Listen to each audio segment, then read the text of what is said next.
السلام علیکم ورحمۃ اللہ تعالی وبرکاتہ۔ نحمده ونصلي ونسلم على رسوله الكريم، اما بعد فاعوذ بالله من الشیطان الرجیم، بسم اللہ الرحمن الرحیم۔ الا ان اولیاء اللہ لا خوف علیہم ولا هم يحزنون الذين آمنوا وكانوا يتقون، صدق اللہ العظیم۔ ایک مرتبہ بارگاہ رسول و آل رسول میں درود و سلام کا نذرانہ عقیدت پیش کریں اور پڑھیں اللہم صلی علی سیدنا و مولانا محمد معدن الجود والکرم وآلہ الکرام وابنہ الکریم وبارک وسلم صلاۃ و سلام علیک یا رسول اللہ صلی اللہ تعالی علیہ وسلم۔ عزیزان ملت اسلامیہ، جیسا کہ آپ کو معلوم ہو چکا کہ ہم اور آپ آج یہاں پر دو شخصیات کی بارگاہ میں خراج عقیدت پیش کرنے کے لیے جمع ہوئے ہیں۔ ایک شخصیت تارک السلطنت اشرف زمانہ حضرت سلطان مخدوم اشرف جہانگیر سمنانی رحمۃ اللہ تعالی علیہ۔ دوسری شخصیت خلیفہ حضور مفتی اعظم ہند حضور امین شریعت حضرت علامہ سبطین رضا خان رحمۃ اللہ تعالی علیہ۔ اللہ تبارک و تعالی ہماری اس محفل کو اپنی بارگاہ میں قبول فرمائے اور اس کو آخرت میں ہمارے لیے ذریعہ نجات بنائے، اور ان بزرگان دین کے فیوز و برکات سے ہم سب کو مالا مال فرمائے اور ان کے نقش قدم پر چلنے کی ہمیں توفیق عطا فرمائے۔ مخدوم پاک رحمۃ اللہ تعالی علیہ کی سیرت کے تعلق سے پچھلے سال بیان ہوا، 2 ہفتوں تک بلکہ وہ بیان ہوا تھا، اس میں ان کے حالات زندگی بیان کیے گئے۔ اللہ تبارک و تعالی نے بڑا بلند و بالا مقام عطا فرمایا تھا، اور حضور مخدوم پاک رضی اللہ تعالیٰ عنہ کی شان یہ ہے کہ آپ پیدائشی ولی ہیں، مادر زاد ولی ہیں۔ معاملہ یہ تھا کہ آپ کے والد ماجد سمنان کے بادشاہ تھے، اور یہ جو حکومت تھی پورے ملک فارس کے اندر بہت ہی شہرت رکھتی تھی اپنے عدل و انصاف کے اعتبار سے، اور امن و امان کے اعتبار سے، رعایا کی داد رسی کے اعتبار سے، اور رعایا کی فریاد رسی کے اعتبار سے۔ اور سب سے بڑی اس خاندان کی خوبی یہ تھی کہ اس کا جو بادشاہ تھا، اس سلطنت کا جو تاجور تھا، وہ سادات گھرانے سے تعلق رکھتا تھا۔ سلطان ابراہیم سید تھے، اور حسینی سادات میں آپ کا شمار ہوتا ہے، مخدوم پاک کے والد ماجد، اور ساری چیزیں مہیا، عیش و آرام کا سارا سامان مہیا ہے، ساری نعمتیں، مال و دولت کی کوئی کمی نہیں ہے۔ اور معاملہ یہ بادشاہ ہیں، ایک اشارے پر لوگ پسینے کی جگہ پر خون بہانے کے لیے تیار ہو جاتے تھے۔ اور آپ کی جو بیوی سلطان بیگم مخدوم پاک کی والدہ ماجدہ، ان کا معاملہ یہ کہ ہر وقت پورا دن 24 گھنٹہ آپ کے پاس خادمائیں حاضر رہا کرتی تھی آپ کی خدمت کے لیے، کسی طرح کی کوئی کمی نہیں۔ لیکن اس کے باوجود دونوں حضرات سلطان ابراہیم اور سلطان بیگم کا معاملہ یہ تھا کہ چہرے پر غم کے آثار نظر آتے تھے، اور خوشی کی کوئی نشانیاں نظر نہیں آتی تھی۔ لوگوں نے بہت زیادہ کوششیں کی کہ یہ غم دور ہو جائے، لیکن وہ غم دور ہونے کا نام نہیں لے رہا تھا۔ وہ غم تھا اولاد نرینہ کا غم، کہ اللہ تعالیٰ نے بچیاں تو عطا فرمائی تھی، لیکن کوئی لڑکا نہیں تھا جو سلطان کا وارث بن سکے، جو سلطنت کی باغ دوڑ کو سنبھال سکے۔ لیکن پھر اللہ تبارک و تعالیٰ نے حضرت سلطان بیگم اور سلطان ابراہیم کی دعاؤں کو سن لیا۔ راتوں میں رو رو کر دعائیں کیا کرتے تھے۔ آپ کے خاندان کے بزرگوں میں ایک شیخ احمد یسوی تھے، انہوں نے خواب میں آ کر سلطان بیگم کو یہ بشارت دی کہ فکر کرنے کی ضرورت نہیں ہے، اب غم کے جو ایام تھے وہ ختم ہو گئے، اللہ تبارک و تعالیٰ ان قریب تمہارے وطن سے آفتاب ولایت کو ظاہر فرمائے، جو اپنے زمانے کا غوث ہوگا۔ یہی ہوا۔ مخدوم پاک رضی اللہ تعالیٰ عنہ دنیا میں تشریف لائے، واقعات کا ایک سلسلہ ہے۔ ایک وقت آیا کہ آپ کے والد ماجد کا انتقال ہو گیا، آپ کو سلطنت کی باغ دوڑ سنبھالنی پڑی، مجبور ہو کر والدہ ماجدہ کا حکم تھا اور عمراء اور وزراء کے اصرار پر آپ کو تخت اپنے جو ہے کہ تخت پر رونق افروز ہونا پڑا اور تاج شاہی اپنے سر پہ رکھنا پڑا۔ تقریباً 10 سال تک یا 20 سال تک آپ نے حکومت کی باغ دوڑ سنبھالی ہے، اور اس زمانے میں جتنے زمانے میں آپ بادشاہ رہے ہیں سمنان کے، وہ جو ایسا زمانہ گزرا ہے کہ سمنان ایک علمی اور مذہبی مرکز بن گیا۔ یہ شان تھی حضرت مخدوم پاک کی۔ پھر ایک وقت وہ آیا کہ آپ نے سلطنت کو ٹھوکر مار دی، کیونکہ آپ کو پہلے ہی سے سلطنت سے کوئی دلچسپی نہیں تھی، بادشاہت سے کوئی لگاؤ نہیں تھا، آپ نفرت کیا کرتے تھے۔ پھر ایک وقت آیا حضرت خضر علیہ السلام نے آپ کو شب قدر میں رمضان المبارک میں آ کر یہ خبر سنائی کہ اب وہ وقت آ گیا سلطنت کو چھوڑنے کا، اب سلطنت کو ٹھوکر مار دی جائے اور ہندوستان کا سفر اختیار کریں، وہاں آپ کے پیر و مرشد آپ کا انتظار کر رہے ہیں۔ چنانچہ حضرت مخدوم پاک، مختصر کر رہا ہوں، مخدوم پاک ہندوستان تشریف لائے، ہندوستان میں بہت سے بزرگوں سے ملاقات ہوئی، پھر اپنے پیر و مرشد کی بارگاہ میں حاضر ہوئے، ان سے اکتساب فیض کیا، ان کے حلقہ ارادت میں شامل ہوئے، مریدوں میں شامل ہوئے، اور آپ کا مقام یہ تھا کہ آپ کوئی معمولی مرید نہیں تھے بلکہ آپ ایک خاص مرید کی حیثیت رکھتے تھے۔ ہوا یہ کہ پھر وہاں سے آپ تشریف لائے، آپ کے پیر و مرشد نے آپ کو حکم دیا کہ آپ جو ہے کچوچا شریف کی طرف تشریف لے جائیں۔ تو مخدوم پاک اپنے پیر و مرشد کی بارگاہ پنڈوا شریف سے ہوتے ہوئے حضرت مخدوم الہ الحق والدین ان کی بارگاہ سے آپ جو ہے کہ کچوچا شریف کی طرف روانہ ہوئے۔ اب درمیان میں ایک علاقہ تھا ظفر آباد، وہاں حضرت مخدوم پاک رضی اللہ تعالیٰ عنہ اپنے ساتھیوں کے ساتھ تشریف لائے۔ اب جانور بھی تھے آپ کے ساتھ، گھوڑے، اونٹ وغیرہ، جس پر آپ سواری کر کے وہاں پر تشریف لائے تھے۔ تو ظفر آباد میں مسجد ظفر خان کے اندر آپ نے قیام کیا۔ اب ہوا یوں کہ آپ کے جو ساتھی تھے انہوں نے وہ جو سواری کے جانور تھے ان جانوروں کو مسجد کے صحن کے اندر ہی باندھ دیا۔ اور جب ظفر آباد کے علماء کو اور ان لوگوں کو جو ابھی علم حاصل کر رہے تھے، جو طلباء تھے، ان کو جب پتہ چلا تو وہ آئے اور یہ اپنے دل میں خیال لے کر آئے تھے کہ حضرت سے اس بارے میں دریافت کریں گے کہ مسجد میں جانوروں کو باندھنا کیا یہ جائز ہے مسجد کے اندر، کیونکہ جانوروں کے معاملات کیونکہ گندگی کر دیتے ہیں اور مسجد کے ہر طرح کی گندگی کو دور کرنا ضروری ہے۔ اور معاملہ یہ تھا کہ مخدوم پاک نے اپنے جانوروں کو مسجد کے صحن ہی میں بندھوا دیا۔ اب یہ علماء اور طلباء اپنے ذہن میں یہ خیال لے کر آئے، ابھی آ کر بیٹھے ہی تھے کہ کیا دیکھتے ہیں کہ مخدوم پاک رضی اللہ تعالیٰ عنہ نے ایک جانور کے تعلق سے ارشاد فرمایا۔ اس جانور نے، گھوڑا تھا غالباً اس گھوڑے نے مخدوم پاک کو کچھ اشارہ کیا۔ مخدوم پاک نے اپنے مریدین سے، اپنے ساتھیوں سے ارشاد فرمایا کہ اس گھوڑے کو باہر لے جاؤ، یہ لید کرنا چاہتا ہے۔ پھر تھوڑی دیر کے بعد ایک اونٹ نے کچھ اشارہ کیا تو مخدوم پاک اپنے ساتھیوں سے ارشاد فرماتے ہیں کہ اس اونٹ کو باہر لے جاؤ کہ یہ پیشاب کرنا چاہتا ہے۔ پھر وہ علماء جو آئے ہوئے تھے اور وہ طلباء جو آئے ہوئے تھے ان کی طرف آپ مخاطب ہو کے ارشاد فرماتے ہیں کہ یقیناً مسجد کے اندر گھوڑوں کو اور اونٹوں کو لے کر آنا، جانوروں کو لے کر آنا یہ خلاف ادب ہے، لیکن ہمارے جانوروں کا معاملہ کچھ اور ہے۔ ہمارے جانور جو ہے مسجد کا ادب کرتے ہیں، مسجد میں گندگی نہیں کرتے ہیں۔ پھر سفر کا معاملہ ہے، اگر ہم جانوروں کو باہر باندھ دیتے، ہمیں آگے اور بھی سفر کرنا ہے، ممکن ہے کہ ہمارے جانور کو کوئی نقصان پہنچا دیتا، ہمارے جانوروں کو کوئی چوری کر کے لے جاتا، اس لیے ہم نے صحن میں باندھا ہے۔ تو ہمارے جانور مسجد میں گندگی نہیں کرتے ہیں، اگرچہ ادب یہ ہے کہ جانوروں کو مسجد میں نہ باندھا جائے۔ یہ مخدوم پاک کی صحبت کا نتیجہ کہ وہ جانور جو مخدوم پاک کی صحبت میں رہے، جن کا تعلق آپ سے ہو گیا، وہ جانور بھی مسجد کا ادب و احترام کرتے ہیں۔ پھر کیا ہوا، ظفر آباد میں ہی آپ تشریف فرما تھے کہ کچھ بھانڈ قسم کے لوگ جو لوگوں کو ہنسانے کا کام کیا کرتے، انہوں نے کیا کیا، جب آپ کو ان لوگوں کو پتا چلا کہ آپ یہاں پہ تشریف لائے ہوئے تو انہوں نے ایک جنازہ تیار کیا، نقلی جنازہ، واقعہ سنا ہو۔ اس میں ایک شخص کو، اپنے ساتھی کو اس میں لٹا دیا، وہ زندہ تھا، اور اوپر سے چادر ڈال دی، لے کر مخدوم پاک کی بارگاہ میں حاضر ہوئے اور کہنے لگے ہمارے ساتھی کا انتقال ہو گیا ہے، آپ نماز پڑھا دیجیے۔ مخدوم پاک صاحب کشف تھے، آپ نے اپنے کشف کے ذریعے معلوم کر لیا کہ یہ مذاق کے ارادے سے یہاں آئے ہیں، اور یہ جو شخص جس کو جنازے پر لیٹا کر آئے ہیں یہ کوئی مردہ نہیں ہے، زندہ ہے۔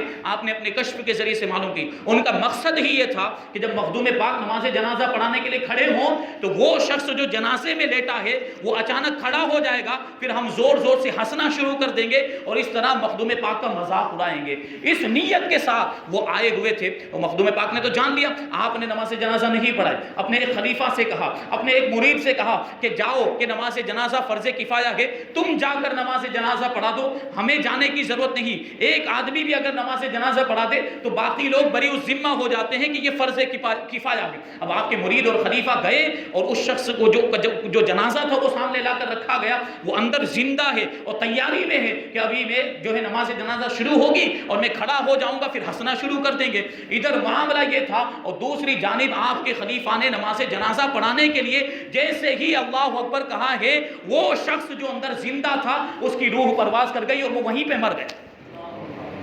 اب یہ لوگ انتظار کر رہے ہیں کہ ابھی اٹھے گا اور ہم ہنسنا شروع کر دیں گے۔ معاملہ یہ ہے کہ وہ اٹھ ہی نہیں رہا۔ آپ کے جو مرید تھے خلیفہ، انہوں نے ارشاد فرمایا کہ جاؤ اس کو لے جا کر دفن کر دو، نماز جنازہ ہو چکی ہے۔ جب کھول کر انہوں نے دیکھا ہے تو جو آدمی پہلے زندہ تھا وہ اندر مردہ پڑا ہوا تھا۔ یہ مخدوم پاک کی کرامت۔ اولیاء کرام کے ساتھ جو اس طرح کے معاملات کرتے ہیں، ان کے ساتھ آزمائش کی اس طرح کی کوششیں کرتے ہیں یا ان کی شان میں گستاخیاں کرنے کی کوشش کرتے ہیں، ان کے ساتھ یہ معاملات ہوتے ہیں۔ دنیا میں بھی ان کو اس طرح سے جو ہے کہ اس کا بدلہ دیا جاتا ہے، اور آخرت میں تو ان کی آخرت خراب ہونے والی، ان کا انجام برا ہونے والا ہے۔ یہ مخدوم پاک کی شان ہے۔ ایک مرتبہ پیر علی بیگ نام کا ایک حکمران تھا، مخدوم پاک نے اس کے لیے دعا فرمائی تھی۔ مخدوم پاک کی دعا کی برکت سے اللہ تبارک و تعالیٰ نے اس کو جنگ میں فتح عطا فرمائی۔ اب اس کے لشکر میں، پیر علی بیگ کے لشکر میں ایک بوڑھا شخص بھی تھا۔ وہ اس کا کام یہ تھا کہ لشکر کے لیے وہ گھاس لایا کرتا، لشکر میں جانور بھی ہوتے، وہ جانوروں کے لیے وہ گھاس جنگل سے کاٹ کے لایا کرتا تھا۔ وہ بوڑھا مخدوم پاک رحمۃ اللہ تعالیٰ علیہ کی بارگاہ میں حاضر ہوا، اور وہ دن جو تھا وہ عرفہ کا دن تھا، ذی الحجہ، 9 ذی الحجہ کا دن تھا۔ وہ بوڑھا شخص مخدوم پاک کی بارگاہ میں عرض کرتا ہے کہ آج عرفہ کا دن ہے، حاجی اپنی منزل مقصود تک پہنچ گئے اور حج کے ارکان ادا کر رہے ہوں گے۔ کتنے خوش نصیب ہیں وہ لوگ جن کو حج کی توفیق ملی ہے، کاش کہ اس دولت سے میں بھی سرفراز ہو جاتا، مجھے بھی حج کا موقع مل جاتا۔ مخدوم پاک نے اسے ارشاد فرمایا کہ کیا تم حج کرنا چاہتے ہو؟ تو اس نے کہا جی، اگر مجھے یہ شرف مل جائے، اگر مجھے یہ سعادت مل جائے تو بہت ہی اچھا ہو۔ مخدوم پاک نے ارشاد فرمایا ادھر آؤ، اور اس کو قریب بلانے کے بعد جو ہے کہ مکہ مکرمہ کی طرف اشارہ کرتے ہوئے مخدوم پاک نے ارشاد فرمایا جاؤ، چلے جاؤ۔ اشارہ فرمانا تھا کہ اس شخص نے اپنے آپ کو مکہ مکرمہ میں پایا، وہ دیکھتا کیا ہے کہ خانہ کعبہ کے اندر موجود ہے۔ اب اس نے ارکان حج ادا کیے، طواف کیا خانہ کعبہ کا، سعی کی صفا اور مروہ کے درمیان، وقوف عرفہ بھی کیا، دیگر سارے جو ارکان اور مناسک ہے وہ سب ادا کیے۔ اس کے بعد 3 دن تک وہ مکہ مکرمہ کے اندر رہا۔ 3 دن کے بعد جب سارے ارکان اور مناسک ادا ہو چکے تو اس کے ذہن میں خیال آیا، کاش کہ کوئی شخص ہوتا جو مجھے اپنے وطن واپس پہنچا دیتا۔ سواری کا انتظام نہیں تھا، مخدوم پاک کی کرامت کے ذریعے سے پہنچے تھے، تو پھر خیال آیا کہ کاش کہ مجھے کوئی دوبارہ اپنے وطن پہنچا دیتا۔ یہ خیال کا ذہن میں آنا تھا کہ اپنی نگاہوں کے سامنے اس نے وہیں پر مخدوم پاک کا دیدار کیا۔ جیسے ہی مخدوم پاک کے چہرے پر اس کی نظر پڑی، وہ بوڑھا شخص فوراً مخدوم پاک کے قدموں میں گر گیا، اور جب اس نے قدموں سے اپنے سر کو اٹھایا ہے تو اس نے اپنے آپ کو اپنے وطن میں پایا۔ یہ شان ہے اللہ والوں کی۔ یہ اللہ والے جب اللہ تبارک و تعالیٰ کی اطاعت و فرما برداری کے لیے اپنی زندگی وقف کر دیتے ہیں تو پھر اللہ تبارک و تعالیٰ ان کے قدموں کی ٹھوکروں سے کرامتیں ظاہر فرما دیا ہے۔ ایک مرتبہ قاضی شہاب الدین ملک العلماء مخدوم پاک کی بارگاہ میں یہ سوچتے ہوئے آئے، یہ خیال و تصور لے کر آئے کہ مخدوم پاک مجھے کوئی خطاب عطا فرما دے، مجھے کوئی لقب عطا فرما دیں، اور مجھے کوئی ایسی چیز کھلائیں جو میں نے اس سے پہلے کبھی نہ کھائی ہو۔ اب یہ تصور لے کر وہ آپ کی بارگاہ میں آئے تو مخدوم پاک نے آپ کو ملک العلماء کا لقب عطا فرمایا۔ قاضی شہاب الدین کو ملک العلماء کہہ کر پکارا۔ پھر خادم کو، باورچی کو حکم دیا کہ جو کچھ بھی بنا ہے باورچی خانے کے اندر جو کچھ بھی تیار کیا گیا وہ ان کی خدمت میں حاضر کیا جائے، ان کو کھلایا جائے۔ اب باورچی کھیر لے کر آیا اور قاضی شہاب الدین کے سامنے رکھ دی۔ اب قاضی شہاب الدین سوچ رہے ہیں کہ میں تو یہ تصور لے کر آیا تھا، میرا تو یہ خیال تھا کہ مخدوم پاک مجھے کوئی ایسی چیز کھلائیں گے جو میں نے اس سے پہلے کبھی نہ کھائی ہو، یہ تو کھیر ہے، کھیر تو کئی مرتبہ کھا چکا ہوں۔ یہ انہوں نے دل میں سوچا تھا، لیکن مخدوم پاک نے ان کے دل کے خیال کو بھی جان لیا، اور ارشاد فرماتے ہیں کہ یہ کھیر کوئی معمولی کھیر نہیں ہے۔ ہمارا معاملہ یہ ہے کہ ہم سفر کرتے رہتے ہیں، ہمارے ساتھ گائے بھینس نہیں ہوتی کہ جن کے ذریعے دودھ کا انتظام ہو جائے۔ ہم جہاں بھی پہنچتے ہیں جنگل کے ہرن آ جاتے ہیں اور نیل گائے آ جاتی ہے اور ہمارے لیے دودھ کا انتظام ہو جاتا ہے۔ یہ ہرن نے اور جنگل کی نیل گائے نے آ کر ہمیں دودھ دیا ہے، اسی دودھ سے یہ کھیر بنائی گئی ہے۔ اب بتاؤ کیا ایسی کھیر اس سے پہلے تم نے کھائی ہے؟ یہ کوئی معمولی کھیر نہیں۔ اب وہ پشیمان ہوئے، شرمندہ ہوئے اپنے خیال پر، جو انہوں نے غلط خیال کیا تھا، معافی مانگی۔ یہ شان ہوتی ہے اللہ والوں کی۔ مخدوم پاک رضی اللہ تعالیٰ عنہ کو اللہ تبارک و تعالیٰ نے ایسا مقام و مرتبہ عطا فرمایا تھا۔ ایک مرتبہ آپ کے زمانے میں ایک دوسرے قاضی صاحب تھے، قاضی رفیع الدین جن کا نام تھا۔ ان کے ذہن میں یہ خیال آیا کہ شیخ نجم الدین کبرا، بڑے اللہ کے ولی برگزیدہ بندے، اللہ تبارک و تعالیٰ نے ان کی برکت سے، شیخ نجم الدین کبرا کی برکت سے ایک کتے کو صاحب ولایت بنا دیا تھا۔ ایک کتا ان کی برکت سے، ان کی صحبت کی وجہ سے اللہ کا ولی بن گیا۔ تو ان کے ذہن میں خیال آیا کہ کیا اس زمانے میں بھی ایسا ہو سکتا ہے؟ کیا اس زمانے میں بھی کوئی جانور کو اللہ تبارک و تعالیٰ کسی ولی کی برکت سے ولایت کا مرتبہ عطا فرما سکتا ہے؟ یہی خیال لے کر وہ ایک مرتبہ مخدوم پاک کی بارگاہ میں آیا، اور مخدوم پاک کی بارگاہ میں انہوں نے سوال عرض کیا کہ کیا اس زمانے میں بھی ایسا ہو سکتا ہے؟ تو مخدوم پاک نے ارشاد فرمایا کہ ہو سکتا ہے کہ اس زمانے میں ہی ایسی کوئی بات ہو جائے، اس عالم میں بھی کوئی ایسا واقعہ پیش آ جائے۔ پھر مخدوم پاک نے اپنے ایک مرید جن کا نام کمال جوگی تھا ان کو بلایا، اور مخدوم پاک کبھی کبھی ان کے گھر پہ تشریف لے جایا کرتے تھے، اور وہ جو کمال جوگی تھے ان کے یہاں پر ایک بلی رہا کرتی تھی۔ مخدوم پاک رضی اللہ تعالیٰ عنہ کی نگاہ کبھی کبھی اس بلی پر پڑ جایا کرتی تھی۔ اب دیکھیں نگاہ پڑنے کا نتیجہ کیا ہوتا ہے۔ اللہ والوں کی نگاہ جس کے دل جو ہے کہ جس پر پڑ جائے تو انسان ہے تو دل کی دنیا تبدیل ہو جایا کرتی ہے، اور جانور ہو تو وہ بھی صاحب ولایت ہو جایا کرتا ہے۔ مخدوم پاک نے اپنے مرید کمال جوگی سے کہا کہ جاؤ اس بلی کو لے کر آؤ۔ اب آپ کے مرید اس بلی کو لے کر آئے۔ جس وقت وہ بلی آپ کی بارگاہ میں پہنچی تو آپ کچھ کلمات معرفت ارشاد فرما رہے تھے، واضح و نصیحت فرما رہے تھے، اور وجد کی کیفیت اسی درمیان میں طاری ہو گئی۔ اب وہ بلی آپ کے سامنے بیٹھی ہوئی، آپ کے واضح و نصیحت کو سن رہی، وہ کلمات معرفت کو سن رہی۔ اچانک کیا ہوا کہ وہ بلی کودی، وہ بلی اچھلی، انسان کے قد کے برابر اونچائی تک وہ اچھلی، پھر زمین پر آ کر گر گئی، اور تقریباً ایک پہر تک وہ بلی بے ہوش پڑی رہی۔ لوگ حیران و پریشان کہ کیا معاملہ ہوا، یہ ایک جانور ہے۔ مخدوم پاک کی گفتگو سننے پر اس کا یہ حال ہو گیا کہ وہ بے ہوش ہو گئی ہے۔ ایک پہر کے بعد جب وہ بیدار ہوئی، اس کے بعد اس کا معاملہ یہ تھا کہ وہ بلی اب روزانہ مخدوم پاک کی بارگاہ میں حاضر ہوتی تھی اور کلمات معرفت کو سنا کرتی تھی، آپ کے واضح و نصیحت کو سنا کرتی تھی۔ واضح و نصیحت کو سننے کی وجہ سے اس کی برکت یہ ظاہر ہوئی کہ وہ جو بلی تھی اللہ تبارک و تعالیٰ نے اس کو صاحب کشف بنا دیا۔ کیا ہوتا تھا؟ بلی خانقاہ کے اندر رہا کرتی، اور خانقاہ میں جو بھی مہمان آتا، مخدوم پاک کی خانقاہ میں جتنے بھی مہمان آتے، ان مہمانوں کی تعداد کے مطابق بلی آواز لگایا کرتی تھی۔ مثال کے طور پر 4 مہمان آئے تو 4 مرتبہ آواز لگاتی، 5 مہمان آئے تو 5 مرتبہ آواز لگاتی۔ جتنی بھی تعداد میں مہمان آئے ہوتے اتنی تعداد میں یہ بلی آواز لگاتی تھی، تو باورچی کو پتا چل جاتا تھا، کھانا بنانے والے کو پتا چل جاتا تھا کہ اتنے مہمان آئے ہوئے ہیں۔ چونکہ بلی نے اتنی مرتبہ آواز لگائی ہے تو وہ اتنا ہی کھانا بناتا تھا، اتنے لوگوں کا۔ 4 مرتبہ آواز لگائی تو 4 لوگوں کا، وہ دیکھنے کے لیے نہیں جاتا تھا باورچی کے کتنے لوگ آئے، وہ بلی کی آواز ہی سے اندازہ لگا لیا کرتا تھا۔ اب ایک مرتبہ کیا ہوا کہ مہمان آئے، درویشوں کا ایک قافلہ آیا، ایک بڑی جماعت آئی۔ اب ان کی تعداد کے مطابق بلی نے حسب معمول آواز لگائی۔ جتنے مہمان آئے ہوئے تھے اتنی بار اس نے جو ہے کہ آواز لگائی۔ اب جتنی بار اس نے آواز لگائی تھی اس کے اعتبار سے باورچی نے کھانا تیار کر دیا۔ اب جب کھانا سامنے لا کر رکھا گیا تو کھانا جو ہے کہ کم ہو گیا، یعنی ایک آدمی جو تھا وہ اس میں زیادہ نکلا۔ یعنی کھانا مثال کے طور پر 10 لوگ تھے اور کھانا 9 لوگوں کا ہی بنایا گیا تھا، ایک آدمی اس میں رہ گیا۔ تو اب حیران و پریشان مخدوم پاک کی بارگاہ میں باورچی پہنچتا ہے کہ یہ بلی سے آج غلطی کیوں ہو گئی؟ مخدوم پاک نے کہا کہ ہاں بلی سے آج یہ خطا کیوں ہو گئی؟ اس کا تو معاملہ یہ تھا کہ جتنی تعداد میں مہمان آتے تھے اتنی ہی تعداد میں آواز لگایا کرتی تھی، آج اس نے ایک مرتبہ کم آواز کیوں لگائی؟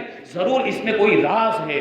چنانچہ اب جب مخدوم پاک رضی اللہ تعالیٰ عنہ نے بلی سے مخاطب ہو کر کہا کہ آج تم سے یہ خطا کیسے ہو گئی، تو بلی خانقاہ سے باہر نکلی، مخدوم پاک کے جو حجرہ تھا اس سے باہر نکلی، اور جہاں وہ مہمان کھانے کے لیے بیٹھے ہوئے تھے وہاں وہ بلی پہنچی اور ہر ایک کو سونگنے لگی، ایک ایک کو سونگتے جا رہی ہے، جو بھی مہمان اور درویش آئے ہوئے تھے ان کو وہ سونگ رہی ہے، اور اسی لائن میں جو لوگ بیٹھے ہوئے تھے درویش، اسی لائن کے کنارے پر آخر میں ایک شخص بیٹھا ہوا تھا، اس کے پاس جب وہ بلی پہنچی تو اس کو سونگنے کے بعد بلی اس کی گود میں بیٹھ گئی، اور اس کی گود میں بیٹھنے کے بعد بلی نے پیشاب کر دیا۔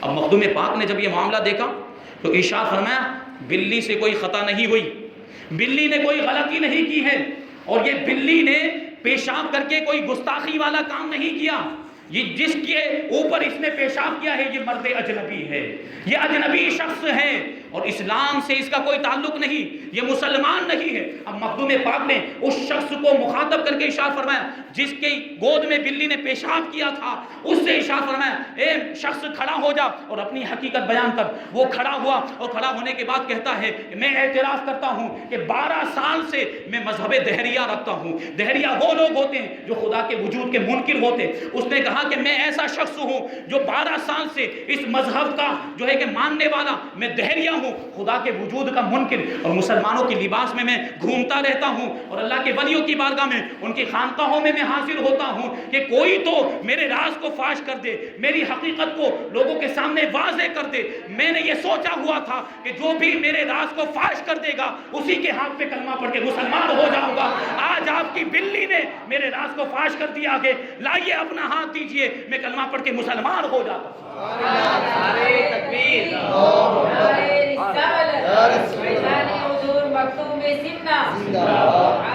یہ مخدوم پاک کی بارگاہ میں رہنے والی بلی، دیکھیے اللہ کے ولیوں کی صحبت میں اگر جانور بھی رہے تو وہ صاحب کشف ہو جاتا ہے۔ بلی نے معلوم کر لیا کہ کون مسلمان ہے اور کون دہریہ مذہب رکھتا ہے، اس نے بھی اعتراف کیا اور کلمہ پڑھ کے مسلمان ہو گیا۔ یہ بلی مخدوم پاک جب تک حیات رہے ظاہری طور پر آپ کی خدمت میں رہی، جب آپ کا انتقال ہو گیا تو آپ کے سجادہ نشین حضرت عبدالرزاق نور العین رحمۃ اللہ تعالی علیہ کی خدمت میں یہ بلی رہی ایک عرصے تک۔ اب ایک مرتبہ خانقاہ میں یہ واقعہ پیش آیا کہ وہ جو باورچی جو تھے، وہ کھانا بنانے والے، وہ دودھ گرم کر رہے تھے خانقاہ میں آئے ہوئے درویشوں کے لیے۔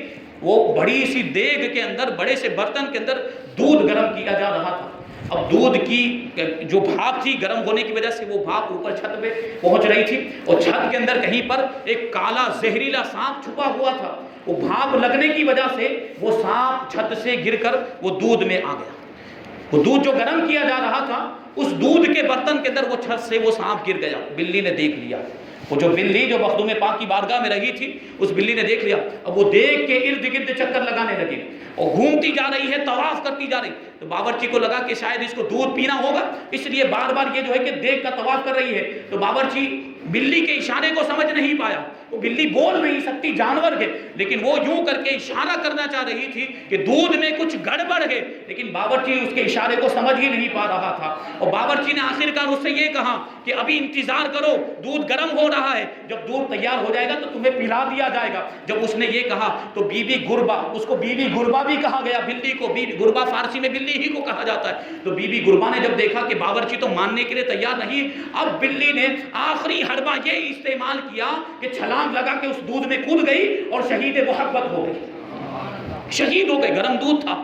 اب بلی کو نکالا گیا اور اس کے بعد سارے دودھ کو بہا دیا گیا کہ اس میں سے وہ زہریلا کالے رنگ کا سانپ نکلا۔ تب جا کے لوگوں کو پتا چلا کہ یہ بلی طواف کیوں کر رہی تھی، یہ بتانا چاہتی تھی کہ اس دودھ کے اندر یہ سانپ گر گیا ہے، کہیں یہ اس کے زہر کی وجہ سے درویش ہلاک نہ ہو جائیں، یہ دودھ پینے کے بعد ان کی موت واقع نہ ہو جائے، وہ شہید نہ ہو جائیں۔ تو اس بلی نے خانقاہ کے درویشوں پر اپنی جان کو قربان کر دیا۔ تو سیدنا عبدالرزاق نور العین نے جب اس کی یہ قربانی دیکھی تو ارشاد فرمایا کہ چونکہ یہ شہید محبت ہو گئی، خانقاہ کے درویشوں پر اس نے اپنی جان کو قربان کر دیا، تو اس کو باقاعدہ دفن کیا جائے، اس کا روزہ بنایا جائے، اس کا مزار بنایا جائے۔ عام طور پر جانوروں کا مزار نہیں بنایا جاتا، لیکن یہ کوئی معمولی جانور نہیں تھا، یہ بلی مخدوم پاک کی صحبت میں رہی تھی، اور مخدوم پاک کی صحبت کی برکت سے اللہ تبارک و تعالیٰ نے اسے صاحب کشف و کرامت بنا دیا تھا۔ اب اس کا روزہ تیار کیا گیا، یہ روزہ آج بھی پورب کی جانب جو مزار پاک ہے، جو مخدوم پاک کا، اس کے پورب کی جانب دارالامان نام کی ایک جگہ ہے، وہاں پر آج بھی بی بی گربا کا مزار موجود ہے۔ آج بھی کوئی آصف زدہ جسے کوئی حرکت ہو گئی ہو، جنات کا اثر ہو گیا ہو، بی بی گربا کے مزار پر حاضر ہوتا ہے، وہاں چیختا چلاتا ہے اور کہتا ہے کہ مجھے معاف کر دو، اور پھر لوگوں سے کہتا ہے کہ بی بی گربا مجھے ناخن مار رہی ہے، اور بی بی گربا سے معافی مانگتا ہے اور کہتا ہے کہ میں توبہ کرتا ہوں اور اس شخص کو میں اس کے بعد پریشان نہیں کروں گا۔ یہ بی بی گربا کے مزار، یہ مخدوم پاک دیکھیں اللہ تبارک و تعالیٰ نے کیسا مقام و مرتبہ عطا فرمایا تھا۔ مخدوم پاک کی یہ کرامتیں ہیں، اللہ تبارک و تعالیٰ ہم سب کو حضور مخدوم پاک کے نقش قدم پر چلنے کی توفیق عطا فرمائے، آپ کے فیوز و برکات سے مالا مال فرمائے۔ کیونکہ دوسری شخصیت حضور امین شریعت کا بھی تذکرہ کرنا، حضور امین شریعت علامہ سبطین رضا خان، کیسا عظیم خاندان، یہ وہی تو خاندان ہے جو اعلیٰ حضرت کا خاندان ہے۔ حضور امین شریعت حضرت علامہ حسن رضا خان، جن کو استاذ زمن کہا جاتا ہے، اعلیٰ حضرت رضی اللہ تعالیٰ عنہ کے برادر اوسط، اعلیٰ حضرت کے بعد حضرت علامہ حسن رضا خان اور ان سے چھوٹے بھائی حضرت علامہ مفتی محمد رضا خان، یہ اعلیٰ حضرت رضی اللہ تعالیٰ عنہ یہ تین بھائی تھے۔ علامہ حسن رضا خان رحمۃ اللہ تعالیٰ علیہ کے صاحبزادے حضرت علامہ حسنین رضا خان، یہ حضور امین شریعت کے والد ماجد ہیں، بڑے متقی پرہیزگار اور اعلیٰ حضرت رضی اللہ تعالیٰ عنہ کے مرید اور اعلیٰ حضرت رضی اللہ تعالیٰ عنہ کے خلیفہ تھے اور مرید تھے سرکار ابو الحسین احمدی نوری رحمۃ اللہ تعالیٰ علیہ کے، علامہ حسن رضا خان۔ معاملہ اور رشتہ داری دیکھیں، نسبتیں دیکھیں، اعلیٰ حضرت رضی اللہ تعالیٰ عنہ نے علامہ حسن رضا خان کے ساتھ اپنی بیٹی حضرت کنیز حسنین رضی اللہ تعالیٰ عنہ کا نکاح کیا، اور ان سے ایک بیٹی ہوئی تھی، لیکن آپ کا انتقال مختصر عرصے کے اندر ہو گیا، تو علامہ حسنین رضا خان نے دوسرا نکاح فرمایا۔ علی جناب عبد الغنی صاحب کی لڑکی منوری بیگم ان کا نام تھا، ان کے ساتھ حضرت حسنین رضا رحمۃ اللہ تعالیٰ نے نکاح کیا، تو ان سے 3 صاحبزادے پیدا ہوئے اور 1 صاحبزادی پیدا ہوئی۔ سب سے بڑے صاحبزادے حضور امین شریعت علامہ سبطین رضا خان، ان کے بعد صدر العلماء علامہ تحسین رضا خان، اور ان کے بعد حبیب ملت حضرت علامہ حبیب رضا خان، اور 1 صاحبزادی تھی، یہ وہی صاحبزادی ہیں جن کا نکاح حضور تاج الشریعہ سے ہوا۔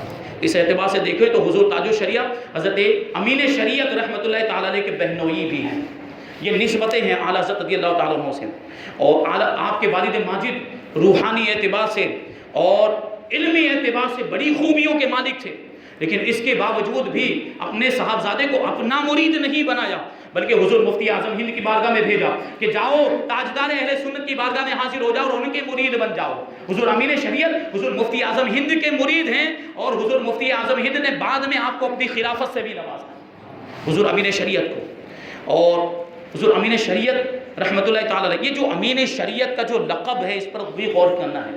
یہ امین شریعت کا لقب، شریعت کا امین، امین کا مطلب ہوتا ہے امانت دار، اور شریعت کا امانت دار یعنی شریعت کے تعلق سے انتہائی حساس جو ہو اس کو امین شریعت کہا جائے۔ اب آپ اس اعتبار سے بھی اندازہ لگائیں کہ علماء نے آپ کو امین شریعت کا لقب دیا۔ علامہ ارشد القادری نے ادارہ شرعیہ قائم کیا، اور ادارہ شرعیہ صرف ایک جگہ پر نہیں، ملک کے مختلف علاقوں میں، کانپور کے اندر بھی ادارہ شرعیہ تھا، پٹنہ کے اندر بھی ادارہ شرعیہ تھا، چھتیس گڑھ کے اندر بھی ادارہ شرعیہ تھا، اور ادارہ شرعیہ کا جو صدر ہوتا ہے اس کو امین شریعت کا لقب دیا جاتا ہے۔ تو کانپور کا جو ادارہ شریعہ تھا وہاں حضرت مفتی رفاقت حسین جو حضور صدر الشریعہ کے شاگرد، حضور صدر الشریعہ کے خلیفہ بھی ہیں، اور خطب مدینہ علامہ ضیاء الدین مدنی کے بھی خلیفہ، اعلیٰ حضرت اشرف میاں رحمۃ اللہ تعالیٰ علیہ کے بھی مرید و خلیفہ ہیں، وہ مفتی رفاقت حسین وہاں کے صدر تھے۔ کانپور میں جو ادارہ شرعیہ تھا وہاں کے صدر تھے، اور وہاں کے صدر ہونے کے اعتبار سے آپ کو بھی امین شریعت کہا جاتا تھا۔ اور پٹنہ میں جو ادارہ شرعیہ ہے، مفتی عبد الواحد رحمۃ اللہ تعالیٰ علیہ، جنہوں نے فتاوی یورپ لکھی ہے، یہ بھی حضور مفتی اعظم ہند کے شاگرد ہیں۔ حضور مفتی اعظم ہند کی بارگاہ میں رہ کر آپ نے فتویٰ نویسی سیکھی ہے۔ یہ مفتی عبد الواحد رحمۃ اللہ تعالیٰ علیہ یہ ادارہ شرعیہ پٹنہ کے صدر تھے، تو اس اعتبار سے ان کو بھی امین شریعت کہا جاتا ہے۔ اور علامہ سبطین رضا خان یہ چھتیس گڑھ میں جو ادارہ شرعیہ تھا اس کے صدر تھے، اس اعتبار سے آپ کو امین شریعت کہا جاتا ہے۔ ابھی آج کے پروگرام کا جو پوسٹر ہمارا چھپا، تو پہلے جو پوسٹر چھپا تھا اس میں غلطی سے پہلے امین شریعت کی جگہ پہ امیر شریعت لکھ دیا گیا تھا، پھر اس کی اصلاح ہوئی اور اس کو امین شریعت کیا گیا۔ اس میں بھی اللہ تبارک و تعالیٰ کی کوئی حکمت ہوگی۔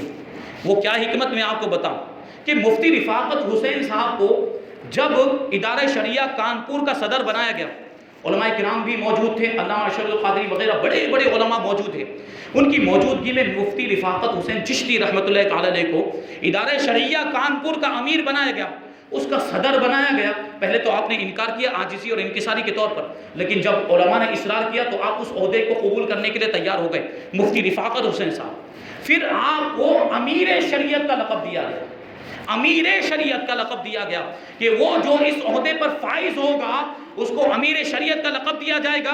یہ پہلے ہی سے دستور کے اندر لکھا گیا تھا، لیکن جب یہ لقب دیا گیا تو حضرت مفتی رفاقت حسین کھڑے ہو گئے، اور کھڑے ہونے کے بعد ارشاد فرماتے ہیں امیر شریعت کا مطلب ہوتا ہے شریعت کا امیر، یہ تو بہت بڑا لقب ہو گیا، ہم اس بات کی جو ہے کہ اوقات نہیں رکھتے کہ ہمیں امیر شریعت کہا جائے، ہم تو شریعت کے امیر ہیں، ہمیں امین شریعت کہا جائے۔ تو یہ لقب حقیقت میں پہلے امیر شریعت ہی تھا، یہ بعد میں تبدیل ہو کر امین شریعت ہوا۔ پھر اس کے بعد بھی جو دوسرے ادارہ شرعیہ جو تھے وہاں کے جو صدر ہوتے تھے ان کو پھر امین شریعت کی ہی کا لقب دیا گیا۔ مفتی عبد الواحد کو بھی امین شریعت کا لقب دیا گیا، اور علامہ سبطین رضا خان کو بھی امین شریعت کا لقب دیا گیا۔ یہ شان تھی، آپ کا علم مسلم، آپ کی روحانیت مسلم، آپ کا تقوی اور پرہیزگاری مسلم، آپ کو شبیہ مفتی اعظم ہند کہا جاتا تھا کہ آپ کی چال بھی مفتی اعظم ہند کی طرح تھی، آپ کے بات کرنے کا انداز بھی حضور مفتی اعظم ہند کی طرح تھا، اور آپ کا اٹھنا بیٹھنا بھی حضور مفتی اعظم ہند کی طرح تھا، آپ کا اخلاق و کردار بھی حضور مفتی اعظم ہند کی طرح تھا۔ اور صرف ظاہری اعتبار سے ہی آپ شبیہ مفتی اعظم نہیں تھے، بلکہ باطنی اعتبار سے بھی آپ شبیہ مفتی اعظم تھے۔ اور آپ کو امین شریعت کا بھی لقب دیا گیا، آپ کو رہبر شریعت کا بھی لقب دیا گیا، ساتھ ہی ساتھ آپ کو حکیم الاسلام کا بھی لقب دیا گیا۔ یہ علماء کے نزدیک آپ کی قدر و منزلت، یہ شان اور یہ مقام و مرتبہ۔ اور ایک بڑی دلچسپ بات ہے کہ حضور امین شریعت رحمۃ اللہ تعالی علیہ کی ابتدائی تعلیم بریلی شریف پرانے شہر میں ایک بڑی مسجد تھی، وہاں جو مدرسہ چلتا تھا وہاں پر آپ کی ابتدائی تعلیم ہوئی۔ پھر اعلیٰ تعلیم کے لیے آپ کے والد ماجد علامہ حسنین رضا خان رحمۃ اللہ تعالی علیہ نے آپ کو دارالعلوم مظہر اسلام میں داخل کیا، جو حضور مفتی اعظم ہند کا قائم کردہ ادارہ۔ جب آپ حضور امین شریعت دارالعلوم مظہر اسلام میں پڑھتے تھے، اسی زمانے میں حضور اشرف الفقہا بھی وہاں پہ تعلیم حاصل کرتے تھے۔ اور آپ کو یہ معلوم ہونا چاہیے کہ حضور امین شریعت اور حضور اشرف الفقہا دونوں کی فراغت ایک ہی سال میں ہوئی۔ دارالمظہر اسلام سے 1958 میں حضور امین شریعت کی بھی فراغت ہوئی ہے اور حضور اشرف الفقہا کی بھی فراغت ہوئی ہے، دونوں ساتھی تھے۔ اب کیا ہوا، جب ناگپور سے بلاوا آیا جامعہ عربیہ اسلامیہ، مفتی عبدالرشید صاحب فتح پوری وہاں کے جو ہے کہ صدر تھے، سرپرست تھے، انہوں نے نائب شیخ الحدیث کے عہدے کے لیے حضور مفتی اعظم ہند کو خط لکھا کہ کوئی بھیجا جائے جو اس عہدے کے لائق ہو، کسی شخص کو بھیجا جائے۔ تو حضور مفتی اعظم ہند نے حضور اشرف الفقہا کو اس عہدے کے لیے منتخب فرمایا تھا، اور ساتھ ہی حضور امین شریعت کو بھی ناگپور روانہ کیا، اور حضور امین شریعت کو ناظم اعلیٰ کے عہدے کے لیے منتخب کیا گیا تھا۔ اب کیا ہوا، جب حضور اشرف الفقہا کو حکم دیا حضور مفتی اعظم ہند نے کہ ناگپور جانا ہے، تو حضور اشرف الفقہا کی عمر اس وقت بہت کم تھی، 21 سال کی عمر تھی حضور اشرف الفقہا کی، اور حضور امین شریعت حضور اشرف الفقہا سے بڑے تھے۔ تو اب حضور مفتی اعظم ہند نے حضور امین شریعت کو بھی بلایا اور حضور اشرف الفقہا کو بھی بلایا، اور بلانے کے بعد ارشاد فرماتے ہیں علامہ سبطین رضا سے، حضور امین شریعت سے ارشاد فرماتے ہیں کہ مجیب اشرف کو آپ کو لے کر جانا ہے۔ ابھی یہ نئے نئے ہیں، ان کو اتنے تجربات نہیں ہیں، ان کا خیال رکھنا ہے آپ کو، سفر میں بھی آپ کو خیال رکھنا اور وہاں پہنچنے کے بعد بھی ان کا خیال رکھنا ہے۔ حضور اشرف الفقہا فرماتے ہیں کہ وہ ناگپور کا میرا پہلا سفر تھا، اور یہ میرا جو سفر ہوا یہ حضور امین شریعت کے ساتھ ہوا ہے، اور معاملہ یہ تھا کہ پورے سفر میرا اس طریقے سے حضور امین شریعت نے خیال رکھا ہے جیسے کوئی اپنے بچے کا خیال رکھتا ہے، اور بڑی شفقتیں فرمائی اس سفر کے اندر بھی، اور ناگپور پہنچنے کے بعد بھی میرا بڑا خیال رکھتے تھے، بڑی مہربانیاں فرماتے تھے، بڑی شفقتوں سے نوازتے تھے، اور اسی سفر سے میں امین شریعت کا مرید بن گیا، آپ کا اسیر ہو گیا، آپ کی محبت میرے دل میں بیٹھ گئی۔ مرید سے مراد چاہنے والا، یہاں پر میں آپ کا چاہنے والا بن گیا، آپ کا اسیر بن گیا، آپ کی محبت میرے دل میں بیٹھ گئی۔ حضور امین شریعت 3 سال تک ناظم اعلیٰ کے عہدے پر فائز رہے ناگپور جامعہ عربیہ اسلامیہ کے اندر، اور وہاں پر حضور اشرف الفقہا فرماتے ہیں کہ وہاں پر جو جامعہ عربیہ اسلامیہ تھا اس کی سڑک کے کنارے پر ایک کمرہ بنا ہوا تھا، اسی کمرے میں حضور امین شریعت کا مطب بھی چلتا تھا، کیونکہ حضور امین شریعت حکیم بھی تھے، اور معاملہ یہ تھا کہ حکمت میں بھی آپ کو اللہ تبارک و تعالیٰ نے بڑی مہارت عطا فرمائی تھی۔ وہ بیماروں کا علاج بھی کیا کرتے تھے، ساتھ میں دوا سازی بھی کیا کرتے تھے، دوائیں بنایا بھی کرتے، یہ بڑی مہارت کا کام ہوتا، اور آپ کی دوائیں بڑا اثر بھی کیا کرتی تھی۔ حضور اشرف الفقہا فرماتے ہیں اس سے ثابت ہوا کہ آپ جسمانی طبیب بھی تھے اور روحانی طبیب بھی تھے، کہ جسم کا بھی علاج کیا کرتے تھے اور روح کا بھی علاج کیا کرتے تھے۔ آپ کے پاس علم الادیان بھی تھا اور علم الابدان بھی تھا، مذہب کا علم بھی تھا اور جسم کا یعنی طب کا اور حکمت کا علم بھی تھا۔ یہ حضور امین شریعت کی شخصیت۔ آپ کا انتقال ہوا ہے 26 محرم الحرام ہجری 1437 میں آپ کا انتقال ہوا، اور چھتیس گڑھ اس وقت جو ہے چھتیس گڑھ سے آپ پہلے ہی بریلی شریف میں تشریف لا چکے تھے، بریلی شریف میں آپ کا انتقال ہوا تو چھتیس گڑھ والے، وہ چھتیس گڑھ جہاں ایک کانکیر نام کا ایک شہر ہے، وہاں پر حضور امین شریعت حضور مفتی اعظم ہند کے حکم پر تشریف لے گئے تھے، اور حضور امین شریعت جب وہاں پر پہنچے تو اس جگہ کو دیکھنے کے بعد بے ساختہ آپ کی زبان سے نکلا تھا کہ یہ تو وہی جگہ ہے جو میں نے خواب میں دیکھی تھی۔